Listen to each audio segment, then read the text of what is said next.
আচ্ছা, আমি সার্বিক বিষয় বলছি। আপনারা জানেন যে ত্রয়োদশ জাতীয় সংসদ নির্বাচন এবং গণভোটে আমরা একদম প্রস্তুতি সম্পন্ন করেছি বলা যায়। আজ থেকে প্রার্থীদের কিন্তু প্রচার প্রচারণা শেষ। আমাদের প্রস্তুতির অংশ হিসাবে আমাদের যে 4টি সংসদীয় আসন রয়েছে, এই 4টি সংসদীয় আসনের 609টি আমাদের ভোট কেন্দ্র। এই ভোট কেন্দ্রগুলো মূলত আমাদের ভোট কক্ষগুলো সাজানো এবং এই ভোটের যে 400 গজের মধ্যে যে চৌহদ্দি নির্মাণ করা, সেগুলোর কাজ আমাদের মোটামুটি সম্পন্ন হয়েছে এবং 609টি ভোট কেন্দ্রেই আমাদের সিসি ক্যামেরা সংযুক্ত রয়েছে। এছাড়াও আমাদের যাতে হচ্ছে আইন শৃঙ্খলা পরিস্থিতি সমন্বিত থাকে, সেক্ষেত্রে কিন্তু আমাদের যখন সকল বাহিনী তাদের যে টহল টিম তারা এখনো, এবং আমাদের এক্সিকিউটিভ ম্যাজিস্ট্রেট তারা তার বিভিন্ন ভোটার যে বিভিন্ন কেন্দ্রগুলো রয়েছে, সেই ভোট কেন্দ্র ভিত্তিক টহলগুলো কিন্তু অব্যাহত রয়েছে। এবং সেই সাথে যানবাহনের বিষয়ে কিছু নিষেধাজ্ঞা আছে। সে যানবাহনের ব্যাপারে বিশেষ করে মোটরসাইকেল সহ অন্যান্য ইজি বাইক, এই যানবাহনের নিষেধাজ্ঞাগুলো রয়েছে। সেই ব্যাপারে মোবাইল কোড বিভিন্ন জায়গায় বিভিন্ন পয়েন্টে চেকিং চলছে, মোবাইল কোড অব্যাহত রয়েছে। এবং আমাদের যে সার্বিক প্রস্তুতির অংশ হিসাবে আগামীকালকে ব্যালট পেপার, ব্যালট বাক্স সহ অন্যান্য যে নির্বাচন সামগ্রী, সেটিও অত্যন্ত নিরাপদের সাথে যাতে ভোট কেন্দ্রে পৌঁছতে পারে এবং সেখানে নিরাপদে থাকতে পারে, সেই ব্যবস্থাগুলো আমরা সম্পন্ন করেছি। সুতরাং আমরা মনে করি যে আগামী 12 তারিখে যে নির্বাচনটি হবে ইনশাল্লাহ, সেটি অত্যন্ত উৎসব মুখর ভাবে ভোটাররা সেখানে এসে ভোট দিয়ে চলে যেতে পারবে।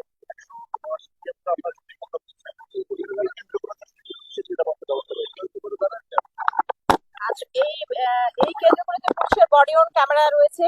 এবং আরো একটা বিষয় হচ্ছে যে আনসারদের সুরক্ষা অ্যাপ বলে একটি অ্যাপ তৈরি করা হয়েছে, যেখানে যে কোনো ইনসিডেন্ট যদি ঘটে সেখানে, তাহলে সাথে সাথে সেই ঘটনার বিস্তারিত বিবরণ যদি সেই অ্যাপের মাধ্যমে সে আপলোড করে, সেক্ষেত্রে ওই অ্যাপের সাথে কানেক্টেড সহকারী রিটার্নিং অফিসার থেকে শুরু করে একদম নির্বাচন কমিশন পর্যন্ত সেই তথ্যটি চলে যাবে এবং আমরা ইনস্ট্যান্ট অ্যাকশন সেখানে দিতে পারবো। আর আপনারা জানেন পুলিশের বডি অন ক্যামেরা রয়েছে, ওনারা একদম লাইভ ইনসিডেন্ট তারা হচ্ছে ভিডিও করে সরাসরি সেটা আমাদের কাছে পাঠাতে পারবে। এবং আমাদের আইন শৃঙ্খলা বাহিনী, আমাদের সেনাবাহিনী, বিজিবি সেভাবে মোতায়েন আছে। একটা কেন্দ্রে কোনো ঘটনা ঘটতে সেখানে যেতে হয়তো আমাদের 2-3 মিনিটের বেশি সময় লাগবে না। আচ্ছা, আমরা দেখলাম যে কিছু ফেসবুক পেজ তাদের সাংবাদিক হিসাবে পরিচয় করতে এইটা আসলে কিভাবে ফেসবুক পেজ কিন্তু সাংবাদিক হিসাবে কাজ পেয়েছি তারা নিউজ পোর্টালও নেই, তাদের শুধু ফেসবুক পেজ এরকম। এটা তো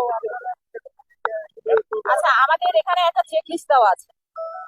প্রত্যেকটা ফেসবুক পেজ যারা আমাদের এখানে অনুমোদন আছে, যে ন্যাশনাল পত্রিকা যেটা, এবং আমাদের লোকাল পত্রিকা এবং অনলাইন নিউজ পোর্টাল, এইভাবে আমাদের চেক লিস্ট আছে। সেই চেক লিস্ট অনুযায়ী যারা তাদের ক্রাইটেরিয়া পূরণ করতে পেরেছে তাদেরকে শুধুমাত্র প্রার্থী দেওয়া হয়েছে।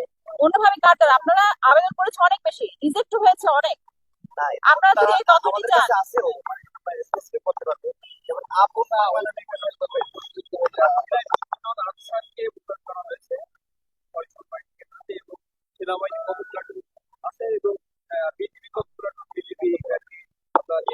আচ্ছা এখন নিরাপত্তার সাথে সব সব বলতে পারবো না আমরা, তবে এটা হচ্ছে যে আমাদের পর্যাপ্ত পরিমাণ ফোর্স, অস্ত্রধারী আনসার, পুলিশ এবং ব্যাটালিয়ান আনসার, এগুলো কিন্তু কেন্দ্রে মোতায়েন করা আছে। এরপরেও আমাদের যে স্ট্রাইকিং ফোর্স রয়েছে, মোবাইল টিম রয়েছে, এগুলো পর্যাপ্ত পরিমাণ আছে এবং সেটি পুরো সাতক্ষীরার বিভিন্ন ভোট কেন্দ্রগুলো তারা কাভার করতে পারবে এবং অতি দ্রুততার সাথে তারা যে কোনো ইনসিডেন্ট হলে সেখানে পৌঁছতে পারবে। অভিযোগ করেছেন কিনা? না, আমাদের কাছে এই ধরনের এখনো কোনো নিউজ নাই যে কোথাও সহিংসতা হচ্ছে কিনা বা কোথাও কাউকে হুমকি ধামকি দিচ্ছে না। আমাদের কাছে আসন ভিত্তিক আমাদের আমাদের আমাদের আসন ভিত্তিক যে ম্যাজিস্ট্রেট যারা আছে, প্রায় 7 জন করে 7-8 জন করে এরকম ম্যাজিস্ট্রেট রয়েছে, তারা অলরেডি তারা মাঠে অবস্থান করছে, তারা বিভিন্ন জায়গায় টহল কার্যক্রম পরিচালনা করছে। আর একটা বিষয় আপনাদের কাছে অনুরোধ জানাবো সংবাদ মাধ্যমের কর্মীদের কাছে, যে এই নির্বাচনকে ঘিরে আমাদের মানে সর্বোচ্চ সতর্কতা এবং আমাদের প্রস্তুতি সম্পন্ন হয়েছে। সুতরাং কোনো ধরনের গুজবে যাতে কেউ কান না দেয়, বা কোনো ধরনের বিষয়গুলো অথেন্টিকেশন আসলে যাচাই করতে হবে যে আসলে এটা সঠিক কিনা। তো এই বিষয়ে আপনারা একটু সচেতন থাকবেন, কোনো ইনফরমেশন যদি আপনারা পান আমাদেরকে জানাবেন, আমরা ইনস্ট্যান্ট সেগুলোর ব্যবস্থা নিব। এরকম